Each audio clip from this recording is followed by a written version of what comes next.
what we're doing is taking away the boogeyman to a certain degree when they're young, so they don't become adults going, I'm so afraid to look into that.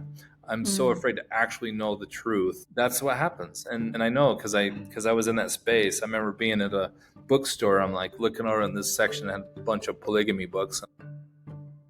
Welcome back to That's Church. I'm Emily Call, here with my sister, Ashley Sanders. And today we're bringing you part one of an incredible conversation with Casey McFarland from the new podcast, Pioneering Paradox, which he co-hosts with Will Wood.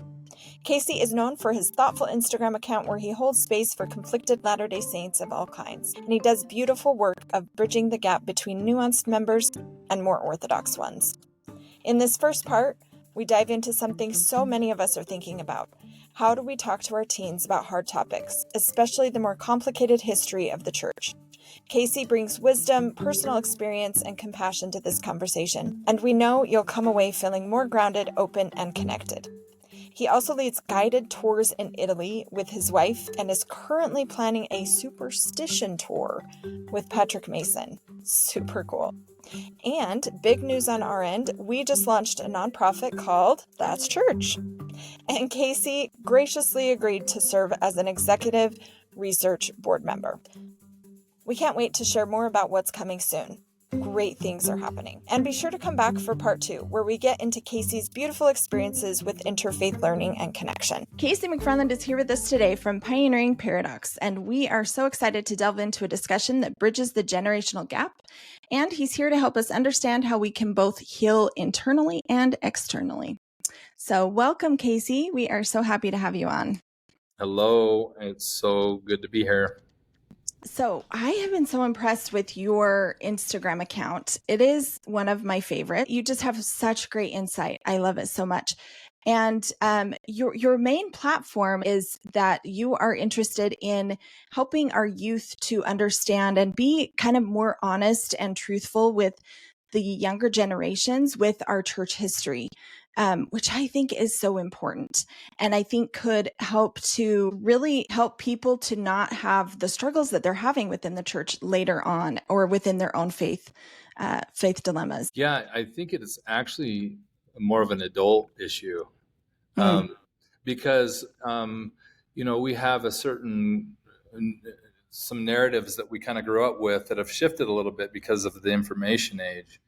And I think we know better now. We know a lot of information. We know a lot of stuff, but I think the kids are actually learning a lot more than the parents are, because it's all information's everywhere nowadays. So to me, it kind of, I didn't post for a long time because I felt like maybe that it needed to catch up. Like I felt like it became nowadays, I feel like it's almost so, ubiquitous. It's so everywhere that I'm like going, oh, this isn't going to be a revelation. When you start talking about difficult parts of history, it shouldn't blow somebody's world up to,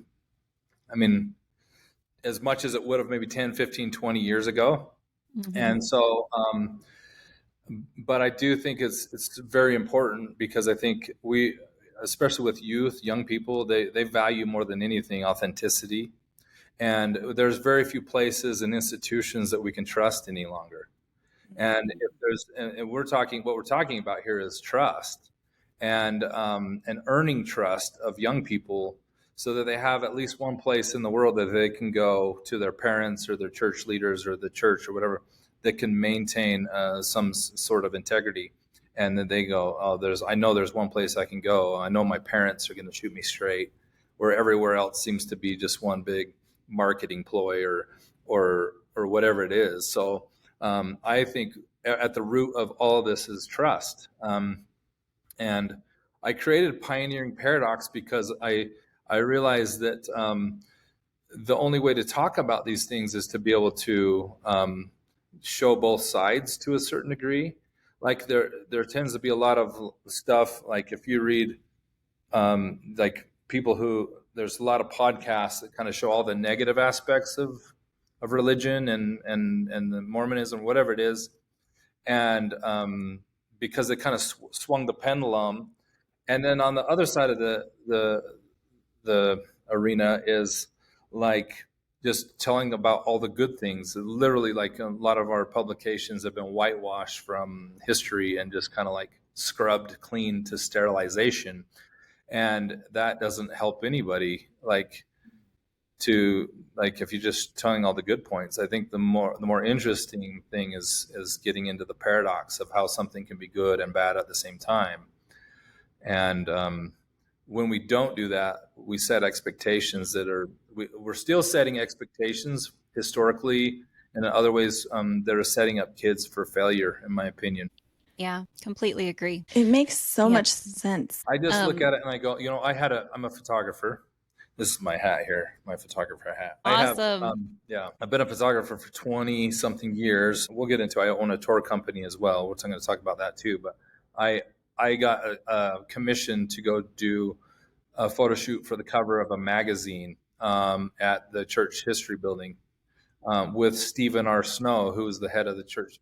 He was the head of the church history in the Latter-day Saint community. And prior to him was Marlon K. Jensen. And those two were the ones who initiated and launched the book Saints, the Saints series. And that kind of like that kind of started telling a little bit more of a broader story of even some of the bad parts of our history, so that it's not such a shock to people's system.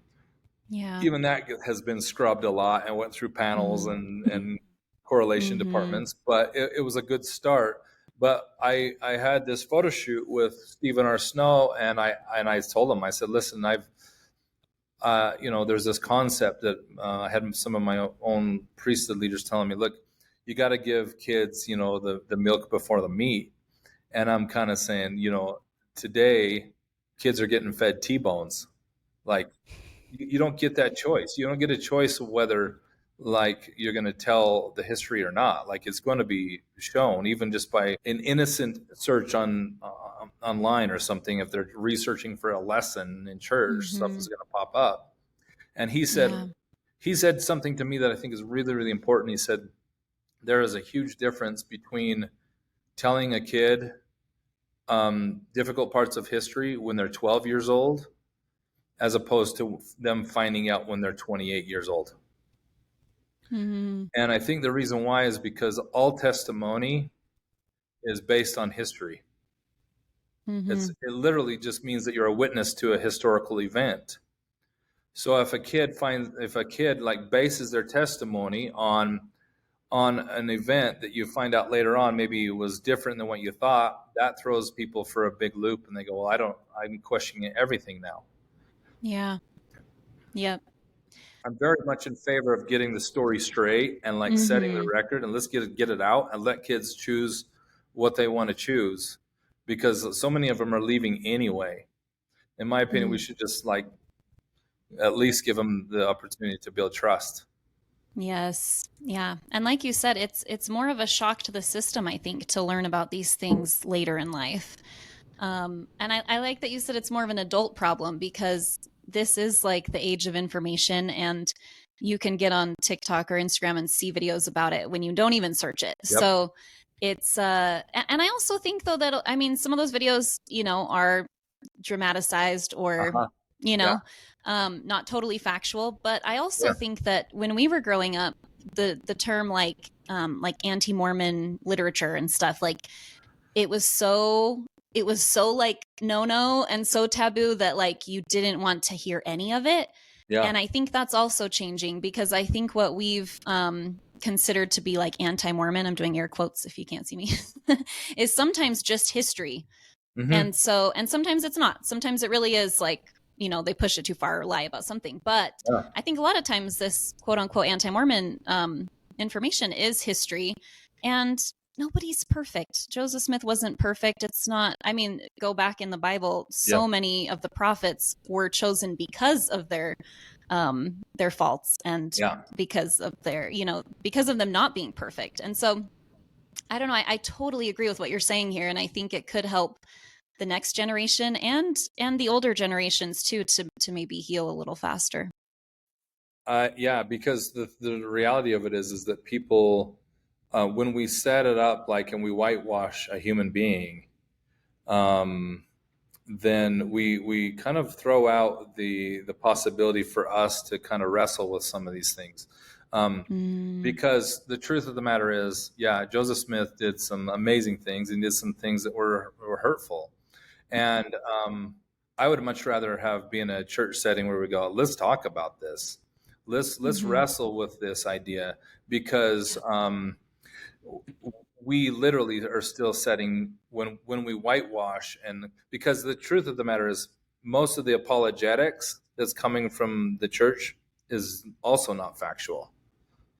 And the most of the anti-Mormon, if you want to call that, is not factual either. Like the truth is in the middle, because you look at the literal, anyway, that so that literally, when you whitewash things, it literally sets people up to have an expectation, which we'll get into with Buddhism. This is where Buddhism comes into play, because when you talk about like setting expectations, it's the expectation that gets shattered that causes faith crisis. Wow. And so what we're talking about is, that's one reason that could happen, but there's a lot of reasons, but that is one big one, is the expectations we set from early on of how things are supposed to be. Joseph Smith, Brigham Young, we put them on a pedestal, we whitewash them, and then you find out something different, and that's an immediate, like, life-shattering thing for some people. So this is not just about faith, it's about mental health and emotional health, because when somebody goes through a faith crisis, and oftentimes happens when they're in their mid-20s and they have little kids. I think it was Richard Eyre was on a podcast, and he was talking. He was a parenting guru. He was on Oprah and all this stuff. He's a Latter-day Saint guy. He was talking about we have to stop. We have to prevent as much as possible young people from blowing up in their mid-20s while they're trying to raise kids. Think of how deep it is, the amount of energy it takes for somebody to try to wrestle through these things while they're trying to raise little kids, and go, I don't know what to do here, and all that sort of thing. A lot of this, I think, being honest, like literally, when Jesus talks about building your house on bedrock and not sand, to me, when we whitewash the story, you're literally building a foundation on sand. Great analogy. And so I look at it, go, look, where's bedrock? Bedrock is just the truth that we have. Like we just say it how it is, And I started taking my kids down to, when they were young, down to the Mountain Meadow massacre site, and talking. This is a little much, but I took them down.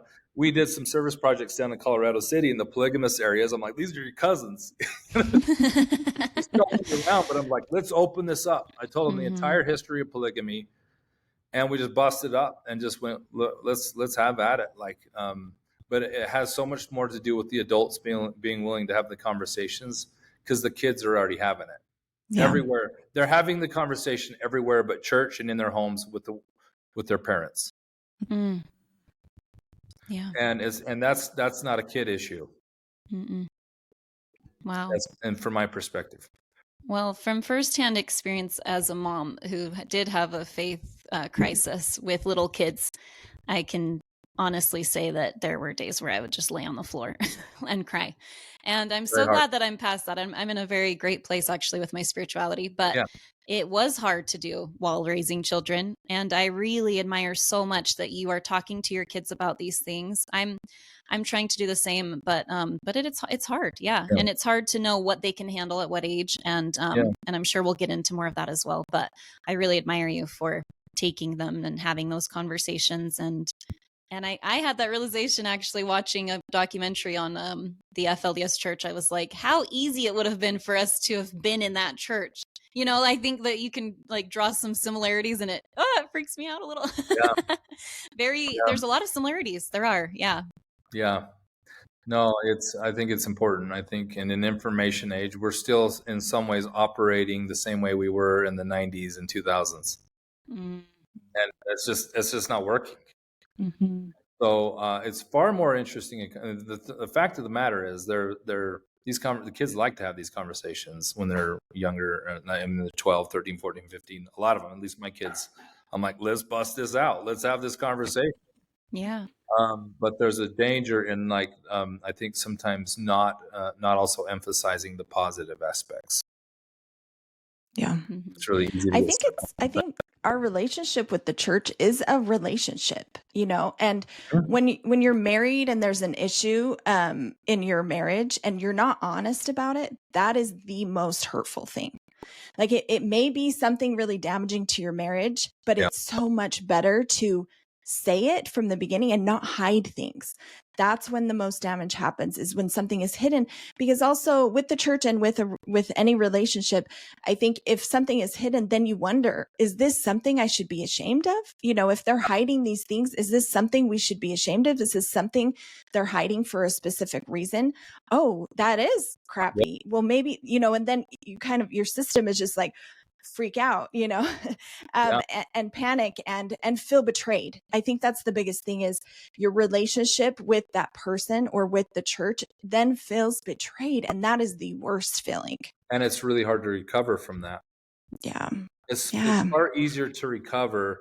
Like I think we would gather and actually keep a lot more young people in if we were right up front, and as people went, I know that that's a place I can go where I'm going to get a straight answer. Yeah. The trust has Yeah. to be built Yeah. from the very beginning.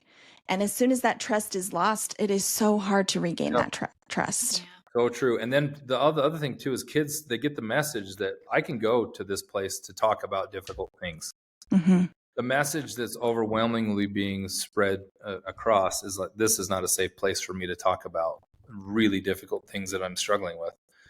And so I see what's happening as kind of a little bit of an awakening, and not just in our church, but a lot of other religions, where I think this is a good thing, that in so many ways we're like, there's an upheaval to a certain degree where we start to go, you know what, maybe we need to relook at, and as adults, we need to do some deeper inner work here. And by the way, this is another place where Buddhism becomes so useful. Because we start dealing with triggers, and we start dealing with what meaning did I place around this? Why when I go to church do I have like this these hurt feelings, and you have to really investigate the source of some of these hurts and pains that we have. And that's a very Buddhist thing to investigate, and we can get into more of that later, but that's the thing. We have to remember, like I have a lot of people say, the history doesn't matter to me. I hear that all the time. Like literally our entire story is built in history. Like from the first vision to the Garden of Gethsemane to everything, history is extremely, extremely important. And it's not the only reason people fall away from the church or struggle or have faith crisis, but statistically, it's a big factor. I believe it. Yeah. And it's interesting. I wonder if those people would feel the same if we were talking about the good sides of history, if we were saying like, well, we're going to take out these songs that have historical meaning, or, I wonder if they'd feel similarly. It almost feels like they're more saying, I don't care about that part of our history. Yeah. I'm just going to ignore that part of our history and focus on the good, when, like you mentioned, it's just so much more healthy to focus on it as a whole. Well, we look at scriptures as a history. Yeah. And that's a good history we focus on, So why not focus on the history of our church as well, or know about it? I think language too. I think giving kids and people the language and the information is so helpful, because a lot of times we borrow on the testimonies or the belief systems of our parents. And so at least I think that was our generation. It's getting better and becoming different. But if we give our kids options, even like we take our kids to different religions, different churches, things like that, like giving kids the whole, all the information, and saying like, here it all is laid out. What do you believe? Here's what I believe. What do you believe? It's actually your choice. Like you actually get to decide what you believe. You don't have to just believe what I believe because I'm your mom. That's awesome, because the truth of the matter is a lot of kids, one, I think at the root of a lot of this is a lot of kids feeling like they don't have an option. Like, and so that becomes a real problem. That becomes literally a source for rebellion. Yeah. And so they're going, I never had an option. Like, I've watched so many people go down that path where, like, I just have to get out of here. Like, I have to do something different than my parents because they never gave me this option. So I love what you guys are doing, because you're going and visiting all these different places, and I want to get into that. I want to tell you one other thing that I'm thinking about here. Literally, the word integrity, the root word is integer, and this is the only math that I know. That it's like, it means it's a whole number.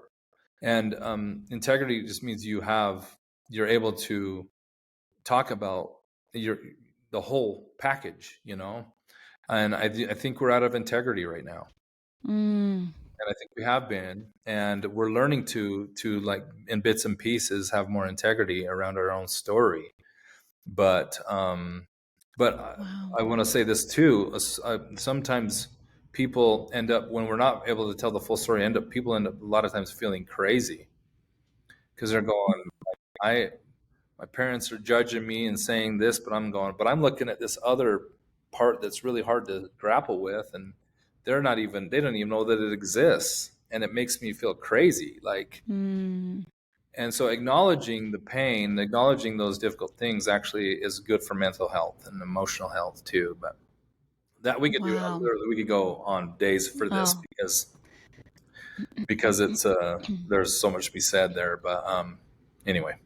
Oh, that's you said something too that I want to get into the mental health side of it, but just going back a little bit, you said something about like the progression of, you said, well, I guess you talked about taking your kids to, certain places and introducing history to them.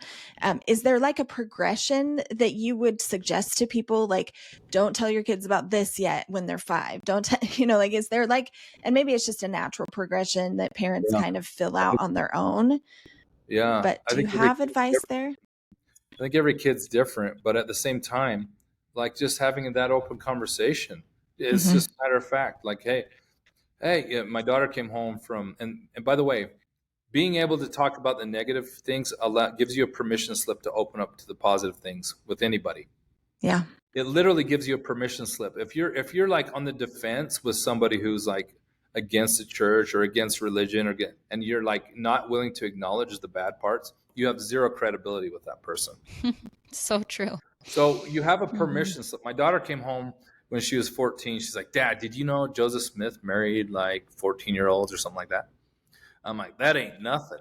I'm like, let me I'm like, here's all these other things. And then it opens this gap of like, oh, I'm willing to go there. Like, and then we have the conversation. But he also built a city. He also, like, we go into this whole other aspect. I'm like, boy, it's all here. It's all here. So when it comes to like, I feel like, honestly, this is another adult thing. Talking with these things, it doesn't have to be the entire conversation. Maybe it's like 1 or 2% of your conversation growing up with a kid. Like, it can be just like, it's not something you have to harp on every single day, like pounding a key on a keyboard. But maybe it's just something you're like, hey, every once in a while we pull it up and we say, look, here's this happened here. Like, we did some bad things here. Or whatever it is, from polygamy to, I don't know, translations or whatever it is. My daughter, we went through all this, by the way, and she ended up going, I'm going on a mission. Like, it's like, and everybody's different. So she found value, and literally some kids are just going to be like, I don't resonate with that at all. And this is not a path I want to choose. Yeah. That's something we have to come to grips with as adults, to just realize some kids are not going to choose this, but at least you're maintaining trust. Right. And going back to that age, I don't know the answer to that. And some kids don't care. They're just like, this is my tribe and I don't care. Yeah. And some are like completely have a more intense personality. I'm one of those. I had like my siblings are like, and I was like, this blew my world to bits. You know what I mean? So I don't know. I think it's case by case, but at the same time, I do think by the time somebody goes on a mission, they should not be learning about these things while they're in the mission field. Yeah. Yeah. And I I don't agree. think investigators should be learning it two years later on an internet search. I actually see that as unethical. Wow. Completely That's agree. my own opinion. And that's it's a sad and beautiful thing that you're able to take that pain that it caused you, and you're now able to flip the script with your own kids and raise them in a way where they know you trust them and that you want to understand them. I think kids want to be understood and they want to be trusted and respected. And I think some parents forget that the respect goes both ways. Like if you want your kids to respect you, you have to respect them. Yeah. And it sounds like you are absolutely doing that with your children. And it's just such great advice to kind of let your kid it sounds like your daughter sort of led you to, or sort of opened the door to you to give her those answers. You know what I'm saying? And so it's a good thing to look out for with our own kids, that when they start to bring up these questions, maybe that's the time that we can let them know, like, I'm here and I will let you know what I know. But I think the key is setting the tone in a family that there's no question off limits. Like my kids, they don't, I mean, this is probably a lie. I was going to say they don't withhold information from us, but they do. They got all they do. If they're teens, they do. Yeah, but for the most part, they're willing to talk to us about a lot of different issues because we've tried to set the tone that this is a safe place to do that. Yeah. I mean, the alternative is they go everywhere else for locker room chatter. Mm-hmm. And by the way, and the other way else is not going to be woven through a narrative of faith. Mm-hmm. And so I'm glad we're having this conversation. My son is really excited about preparing for a mission right now, and he'll be a senior this coming year. And I see so many better things in him than I served a mission as well when I was young. And I think like I was so much in this little box, and I see who he is. And I think our family is very similar. We're very open about everything. And I think our kids know that they can come to us about anything, and they do, and of course they're teenagers. I'm sure there's things they keep from us, but I know that they know that there's nothing off limits for sure. But it does make me think, does he know all of these historical things? And I'll throw things in sometimes. And I think like at church, we often say, just have your testimony be part of the conversation and part of your everyday, just regular, normal conversation. I think that's the same with things like this. And we kind of do. We kind of, I'll be like, did you know that Joseph Smith had a wife that was 14 years old, or whatever. And just let it be like a normal thing. Like, isn't that interesting? But I do care, but yeah. But I'm glad we're talking to you, because it makes me think like, okay, and maybe there's some things I've missed that I need to catch up on before next year. I've got a year, but I do want to make sure that he is aware, of certain things, and I think it helps them to be more well-rounded, and really find themselves and know who they are, so that they can present who they are and their actual belief system when they're teaching and when they're being a missionary, throughout their mission. So I think that's so. And a full disclosure, my definition and my aim with spirituality is to be able to walk in just about any space and not feel like I'm getting triggered or getting so I say that because I don't want my kids to walk on eggshells. I don't want them feeling like there's going to be some boogeyman poking around some bush. And what we're doing is taking away the boogeyman to a certain degree when they're young, so they don't become adults going, I'm so afraid to look into that. I'm so afraid to actually know the truth. That's what happens. And I know because I was in that space. I remember being at a bookstore. I'm like looking over in this section and had a bunch of polygamy books. I'm like, that's a big trigger for me. And I'm going, I know I'm not supposed to read those. And I'm afraid to, but I feel like I need to. And so I don't like spirituality.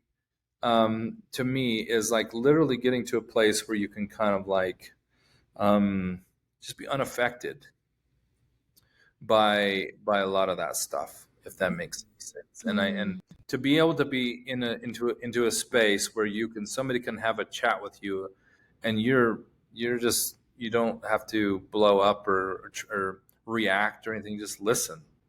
Yeah. And that's a good place to start for adults, is to go, am I in a space where I can hear anything from my kids? That's a real deep spiritual work there. It is. To be able to be in that space. And that's a lot of inner work. I think that was one of the things we were talking about, was like about the inner healing that we're kind of called to. I think that's the biggest spiritual work of our day right now, as adults, and to model to our kids. Like we can be in that space. We can be in a space where we're able to hear things and not react. But our world right now is like, and has been, is so polarized that people react so quickly. It's like divided down this conservative, liberal, CNN, Fox News, in the church, out of the church.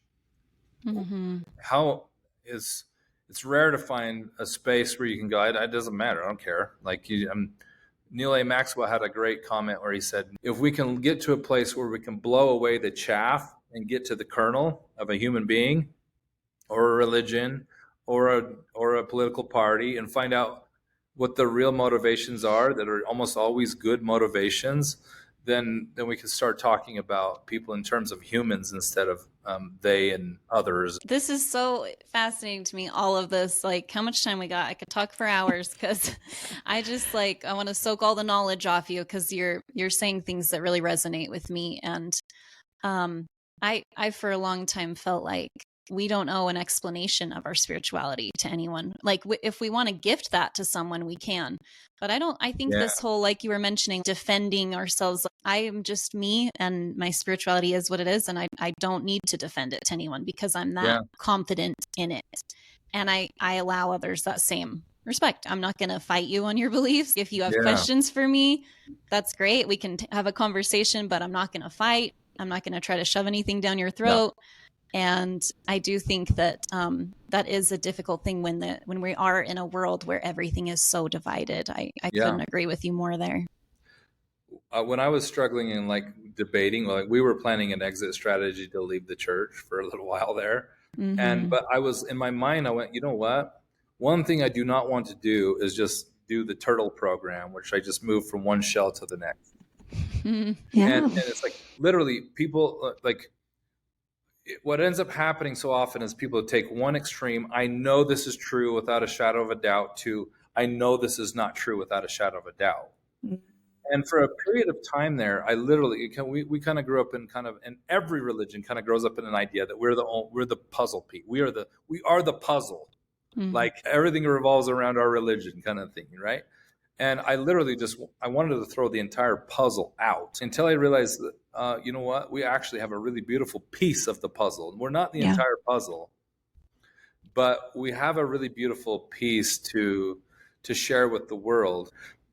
But that's kind of where I came to this conclusion of just going, this doesn't have to be all good, all bad, all true, all not. It's there's a paradox here, and the paradox is where the growth comes. It's like plate tectonics. It can either when there's that friction, it can either push you down or it can push you up to see a little higher heights, and to be going. I was more interested in changing internally, not just changing my shell, if that makes sense, because that really is what ends up being the deeper spiritual work. Whether somebody stays in the church or religion or not, that's a common ground that we have. If my kids decide, in our home, what we try to do is say, that's the more important work than actually staying a part of an entity or an institution. I'm more interested in my kids continue striving to have some kind of internal shifts. I took this Hindu class, and I was kind of having some holy envy, because I was they have this beautiful concept called moksha, which it's the original objective of Hinduism is moksha, which means liberation. Yeah. And Maya is the kind of the enemy to that. It's like the obstacle to that. And Maya means illusion. And I was sitting there going, oh man, I wish we had some language like this. And then it dawned on me that we actually, First Nephi 8 through 11, with the tree of life, literally is with the fog and all that stuff is it's the illusion. Like we're all kind of stuck in this kind of like mist of darkness. Every single one of us is caught up in an illusion. But the end goal for Lehi is he's in there, he's eating the tree of the fruit from the tree of life, and it represented the pure love of God. I don't think anything could represent liberation better than just feeling total love for all human beings. Like it's written, it's like just it's semantics. You start seeing that all these religions are at their root kind of saying the same thing, that we have to like liberate ourselves from these illusions that we have, that people are liberal or Democrat or Republican or Biden, Trump, whatever. This is that is getting caught up in just ego. And so that's the work that I'm hoping to pass on to my kids, whether they stay in or out or whatever. That's the deeper work. Amen. That was beautiful. Those analogies are awesome. I'm going to use that turtle one. That was amazing. So good. So true, though. The love of God, or feeling love for all human beings, has to be the greatest thing that ever can be felt. And I think that's what I picture the gospel to be. That's what I picture us trying to achieve here on earth, is to accomplish that, to love unconditionally everyone without bias, and that's hard to do. We're human, but it is, I think that's the goal. That in my mind, that's the goal. It's easier to love people from other religions. Yeah. The hardest work we have, and the most fruitful work, there's a great book that I can recommend called The Dark Side of the Light Chasers that goes into shadow work. Like the concept that Carl Jung, the psychiatrist, came up with is this idea that the things you despise in other people are often the things that you see inside yourself that you don't like about yourself. That's why sometimes it's hard to go to Thanksgiving dinner. And because our family is sometimes the one that's the people closest to us.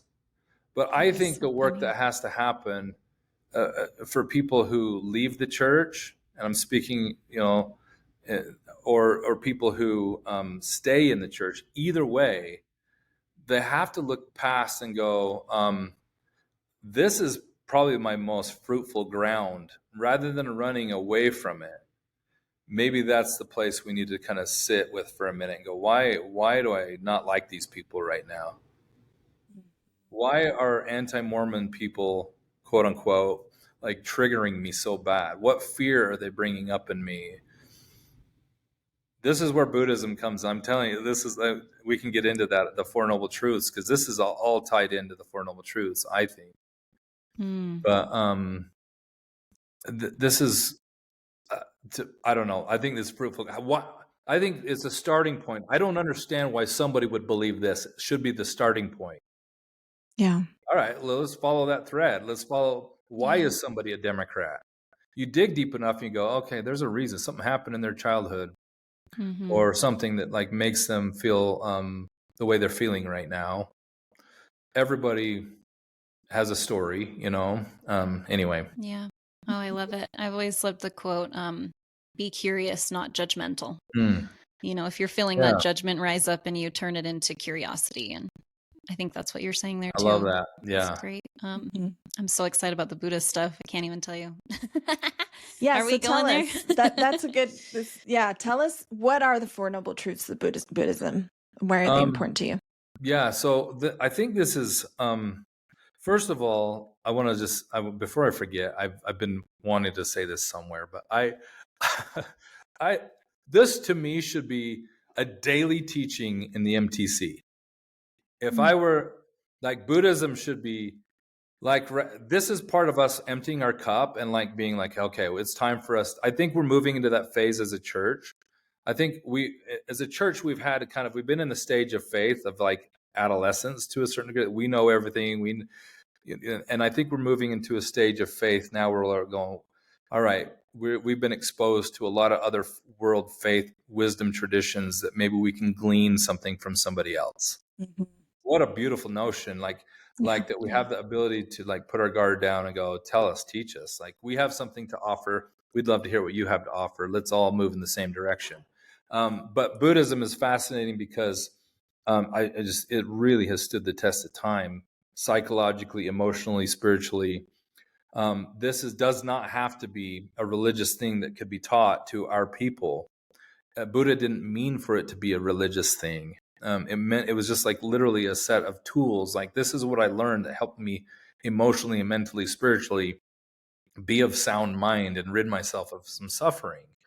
And so the four noble truths are, the first noble truth is that life is suffering. That there is, that no matter what we do, things will arise. I lost my brother-in-law, very, very difficult for my sister, car accidents, death, illness, all these different things are going to happen. And what Buddha discovered was that there's like, that when we try to make them something different and we crave and we desire something to be different than that, we cause ourselves, the second noble truth is that's the cause of suffering. The cause of suffering is like that this is desiring things, having preferences about that we don't want to be in this moment, instead of just embracing it and going, this is just part of life, causes more suffering than the actual event. So we start to put meaning around it. Like almost all therapy, whether you're talking about Tony Robbins or self-help or therapy, is based in these four noble truths.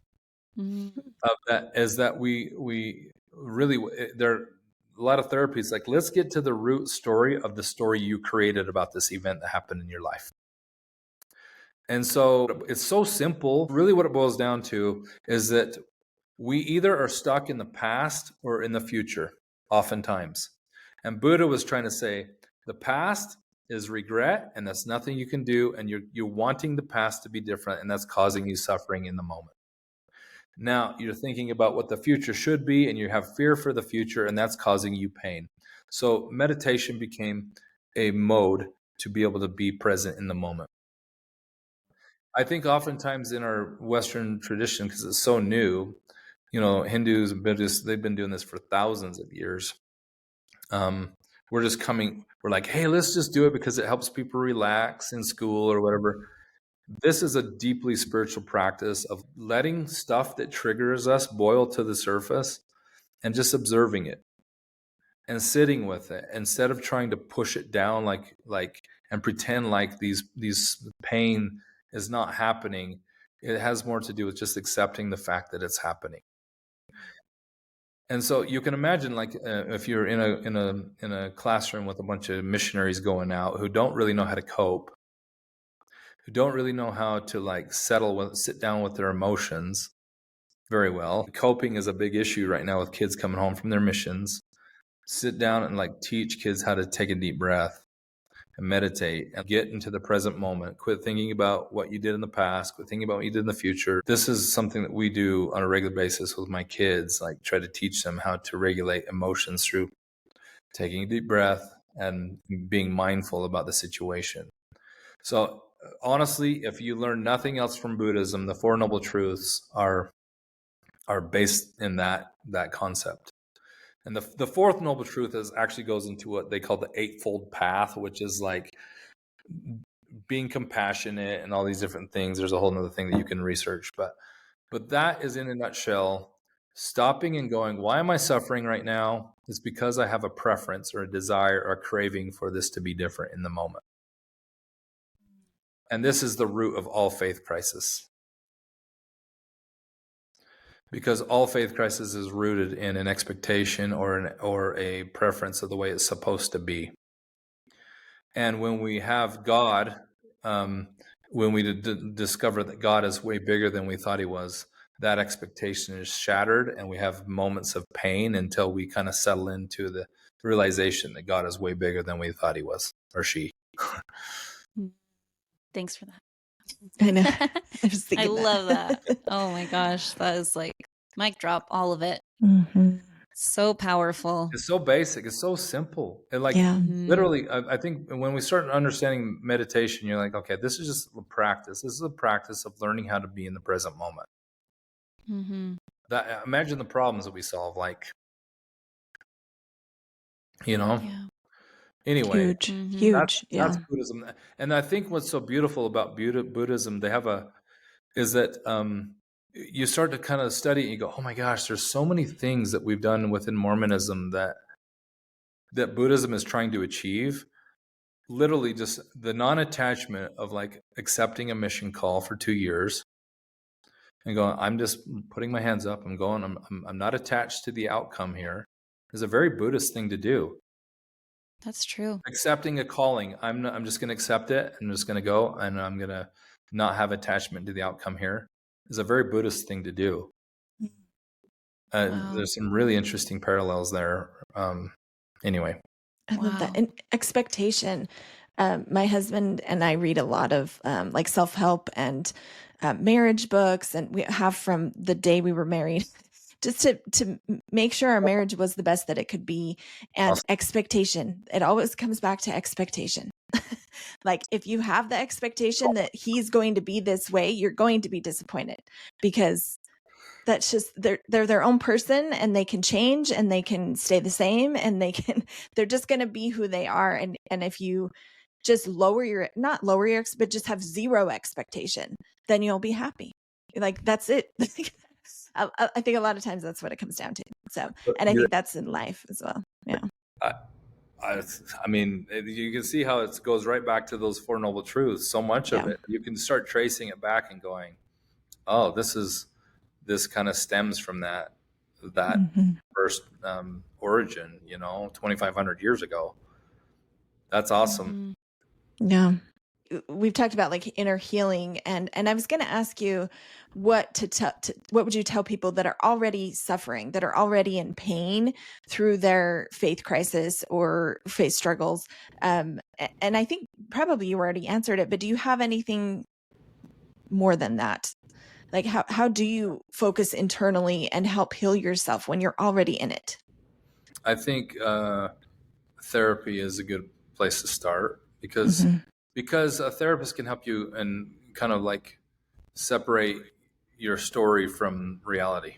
And I don't know if you read Adam Miller's book on Grace is Not a Backup Plan, but his definition of sin was living in your own story, like living a small story. Like you're like, I'm going to create this own little. In Buddhism, they call it samskaras. It's like a scar, a wound, and you hold on and you start to cling to it, and you start to build story upon that wound. And so a therapist can help you kind of dissect that and go, okay, let's get to the root of where this story started. And so I think that's a good place. The other thing is just time. But in my humble opinion, this could be argued too, but I don't think there's any other option in the end than gratitude. All of it, anger. Most anger is really just grief disguised. And I would say use the anger to do something constructive. Gratitude is such a balm, but I think you have to go through the steps to get to gratitude. And I don't know if you've ever read Richard Rohr's book, The Falling Upward, but this hit me between the eyes when I was in the middle of really deep anger towards the church and struggling with some really deep things. He talked about how you're kind of moving into the second half of life, like a more awakened, enlightened half of life, when you have gratitude for the first half of life. And when I read that, I wanted to throw up. I was like, I do not. I'm like, wow. I really actually thought I was like like awakened until I read that, and I went, I'm not even like, to me, there's like a pinhole at the end of this tunnel that represented gratitude for me, but that was just enough light to move toward. But this goes back to paradox. Like, I think sometimes I also play the advocate of trying to help people who hate the church doubt their doubts, doubt their certainty is what I mean to say. Like, you're so certain that the church is so bad.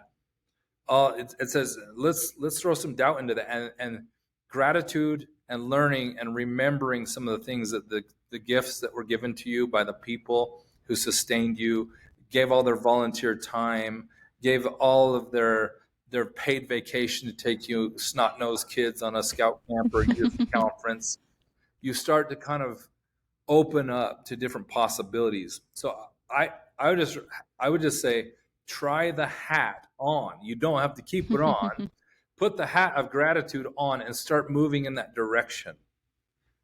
And feel all the feelings along the way of feeling like, I don't want to let go of this. I'm angry, and you have to experience all those things. But the very last stage of faith, is and this is one stage of faith. Brian McLaren's stage of faith is harmony. And before that stage is perplexity. It's like you're stuck in like anger, and you're trying to learn your own authenticity and all this stuff. But moving into harmony is a space where you start to give people the benefit of the doubt and just say they tried their best. And my parents, this is when parents, everybody, you start to move into a space where I can feel the intention there was good. I think gratitude and grace are so important for your own mental health. I agree.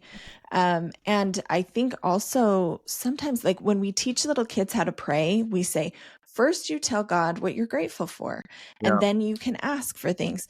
I think sometimes when we pray, I think that's why prayer can be so important, even if we're not feeling like we're connecting with the higher power, because we are showing gratitude. It's actually a mental health exercise. I think that's such a good point. And like I've read many of the self-help books I've read have talked about gratitude and writing down, something you're grateful for each day, or thinking of something you're grateful for each day. That's prayer, and I think sometimes when I'm not praying, even if I'm not connecting with God, which I do feel like I connect with a higher power when I pray, but not always, honestly. But if I am conveying gratitude and love, that is helpful to me, and a lot of times when I pray, just now I'm on a tangent of prayer, but a lot of times when I pray, I'm actually just not even sometimes saying words. Sometimes I just think about the people that I love and I just feel love for them.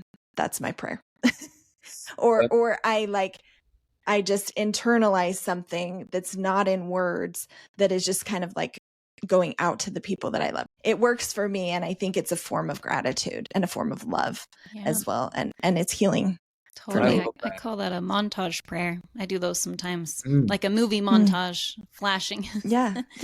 Oh, I like that. Yeah, that's must be a sister thing. Yeah, so we both do that. I think that this goes back to that paradox again, because I think it's important to maybe also say that during those grief and anger stages that'll be there our whole life, even when you feel gratitude, you can feel both gratitude and anger at the same time.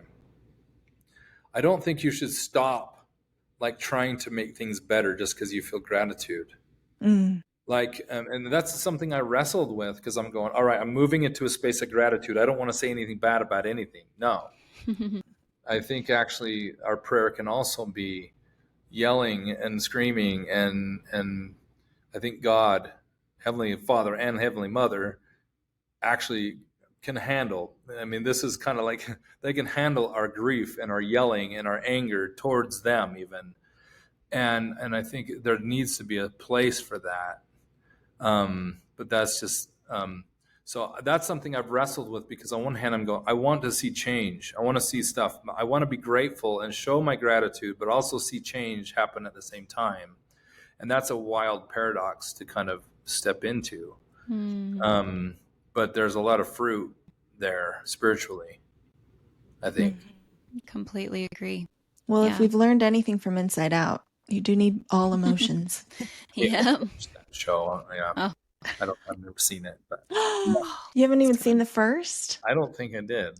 Oh, I think You would you'd love appreciate it. Okay, Yeah. I'll have to watch it. You'd like You it. would love it. But yeah, I think about that stuff about oftentimes when I'm thinking about my connection to my heavenly parents, I think of it in relation to my own children, you know, and I think that it's so true. I never thought about that part of it, though, that I mean, I've definitely had my cry, angry prayers with God, but I've never thought about it being okay to do that. Like, I've always felt really bad afterwards, but our children are going to yell at us. It doesn't mean they love us any less. You know, I think that that's such an important reminder for people. And I wanted to say, going back to when you were talking about how we need to look at each other for like loving each other where we're at. It's so much easier said than done. And I think when there's a period of time where when people leave the church or when they're still in it and just grieving, like, I love that you said that gratitude is the balm. That really just hit me to my core, because if you're so angry at someone for doing something a certain way, you can find at least one thing that you're grateful for from them or from the church or from something in your life, you know, some kind of spark. It's the people I have the hardest time with are the ones that say, you know, the church only did bad things for me, or the comment of, I can't even imagine how they stay. And I think to myself, well, you did until you were this age. Yeah. So why can't you give that grace when you were that person? I think it's so hard. And again, I think that's a lot of times that's how they feel at the beginning. And then they get to be to a more, not such an angry stage, but it is fascinating, these conversations. Like, and I do think in our church, I'm sorry, now I'm going off on a tangent. This stuff is just so fascinating to me, but I was just thinking, I love Buddhism as well. And, or maybe it was just a story. I honestly do not remember where I heard this, but when we hear the phrase like life is suffering, that sounds so dark and sad. And it's like, oh, I don't want to believe that. But the way they related it was that if you tell someone to walk through a forest, and while they're walking through the forest, someone in a bear costume jumps out at them, they're going to be extra terrified. It's going to be, you know, terrifying. Yeah. But if beforehand you told them, hey, there's a weirdo hiding in the forest, he's in a bear suit, look out for him, it's kind of funny, you know, it's going to scare you, but at least they have some warning. And I think about that all the time with, like, in our church, and when you talk about whitewashing, we're taking away that warning. You know, we're basically saying, like, do all of these things in a perfect row, check off the marks, and you'll have a great life. And it's just not, it's just not helpful, you know, like, even if you do everything to a T, everything perfectly, you're still going to encounter suffering. And so why not have some warning on it? And why not have some truth from the very beginning? Perspective, like, that's so wide. And interestingly, I was thinking about this the other day, that the church actually has a lot of lessons on trials. You notice that? True. Like, there's a lot of, like, I think we're entering Pioneer Day, and we've used kind of a lot of our own stories to illustrate how you can bear suffering well.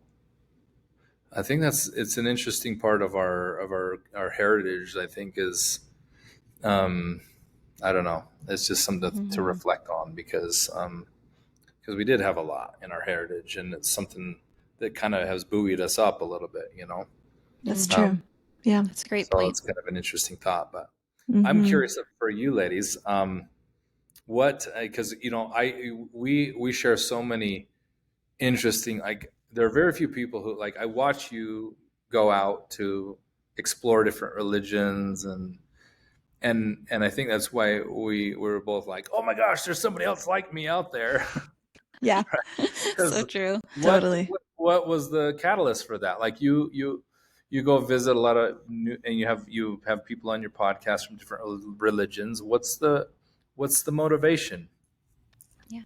We've always really been interested in religion. I can trace back like many instances throughout my life where I wanted to be more part of other religions or just know about them more and felt ashamed that I wanted to, or was with people that I was like, hey, let's, like in New York for my senior trip, I was with some friends and I was like, look, this is a Catholic church. How cool is this? And they like I can picture it so vividly. They gave us a book that was full of like songs and we could hear them singing. And I so badly just wanted to go in and they were like, no, we shouldn't do that. Mm-hmm. And I thought it was so weird. Like I just was interested in what they were about, and they were actually having a service, but they would go into the buildings and be okay with exploring that. But I never saw anything wrong with it, and I think a lot of people are so scared of it. And so when I got married to my husband, I relayed that to him and he's like, yeah, we will someday, and we did a couple of times, but not really. And then Ashley and I were kind of talking and we both really like it. We went to San Diego for a girls trip. And we both were like, we want to tour this church, this mission, this Spanish mission. And we both went in and our other friends didn't want to come in or didn't want to tour. We went in and we ended up in the chapel and we both looked at each other and we were crying at the exact same time. And we're like, dude, like we must feel the same about this. And our grandpa was Catholic and our grandma was LDS. And I don't know that she was even super active in the church, but my mom's siblings all were. They went with people that were part of the church, I think. But my grandma always said there is good in all religion. And that kind of stuck with us. Like my grandma Maxine, she's an icon. And she just was such an amazing person and probably the closest person in my mind. She was the closest person to being a Christ-like individual. Yet she wasn't really active in her religion. Beautiful. And so that was so inspiring to both of us, I think. Yeah. And of all people, she could make friends everywhere. Yeah. I think that's something that, we get nervous to talk to people about their religion. I mean, I can say firsthand that I would have never asked someone about their hijab or, their religion in that, out in a public sense. And now I do it all the time. Yeah.